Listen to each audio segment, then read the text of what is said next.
Hey everybody, Mr. Noble here. Really quick overview for this week's essay assignment. I was not able to meet with you yesterday. We're going to have a meeting this afternoon, hopefully, but I wanted to get something down in case you weren't able to attend. This week, I am having you practice the entire process, start to finish. We've looked at literary elements. We've looked at the process of analyzing literature. We've looked at the expectations of the AP exam. We have briefly looked at the essay writing process, and now I want you to go through all of this and practice. The goal is by the end of Sunday, so Sunday at midnight, today is Tuesday, you will have written an entire essay on the story The Interlopers, written by a man named Saki. The goal of this assignment is to analyze The Interlopers, the story, and the literary concepts within it, based on what we have worked on these last couple weeks, and then apply this interpretation to your own essay writing. I have listed some information here on this document. And then the underlined part there says to help us prepare for the expectations of the AP exam, you will have until Sunday to get it done. Normally, I would give you a couple weeks, maybe a week and a half for a full essay, but in AP Lit, we move quite a bit faster. That means you're not going to have a 10-page essay, you're going to have a probably 2-page essay, and that's okay. So we're focusing still on what we call economy of words, meaning every word on the page needs to have a purpose. There should not be a bunch of extra words that you're just throwing in there. Please try and get at least 500 words on this essay, but no more than 1,000. So you've got a window to work inside. If you scroll down, you'll see a little breakdown of the free response question. That's what we're practicing here. You're going to write an essay based on a piece of prose. For this assignment, it will be an entire short story. On the AP exam, it'll probably be a shorter piece of text. Scroll down further, you've got some information about the man known as Saki. He was a short story writer, writing with a pen name, which is interesting. He's born in 1870. He writes a lot of historical books, newspapers, some plays, lots and lots of short stories, up until 1914. Then at the age of 43, it's really interesting, he becomes a soldier in World War II and ends up getting killed by a German sniper in 1916. So that's an interesting arc as far as a historical figure goes.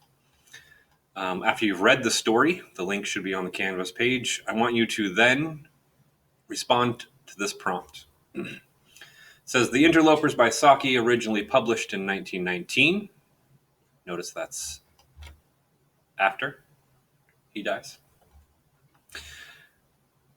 Tells the story of two feuding families caught up in an endless conflict. So know the conflict's going to be big.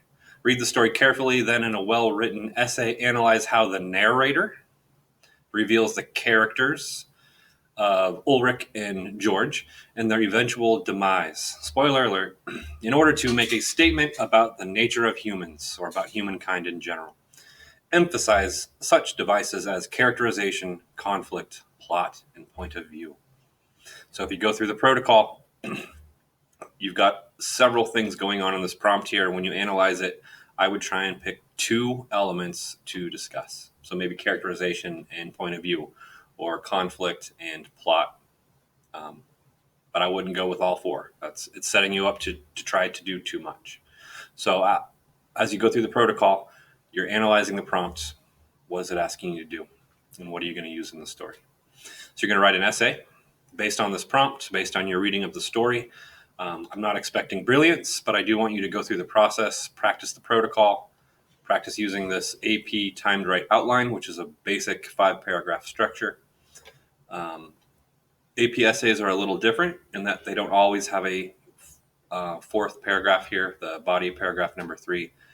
You could only have 2 body paragraphs, depending on what you're doing. So try and practice this process.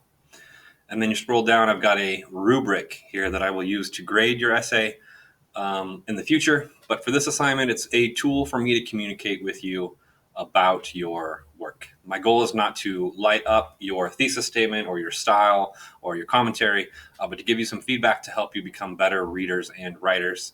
If you do everything that I have listed up here on this first page, requirements, then you should be good to go. The goal is to practice the process, to give me some information about your writing so I can help everybody get better, make sure we're doing the literary analysis portion correctly. But this is more of a practice assignment and less of a assessment. But it is going to take some time and some work, so I want to give you credit, give you some points for doing it. If you give me 3 sentences and you don't read the story, then we're going to have a problem. But if you go through the process, I don't want you to worry about your grade. Don't worry about your grade as you're writing. Worry about the process, and then hopefully I can give you some feedback and we can have some dialogue about the process so we can get better at it. Please let me know if you have any questions. I know this is a lot, but it's time to get going with the actual process of reading and writing all the way through. And that's all I know. Take care.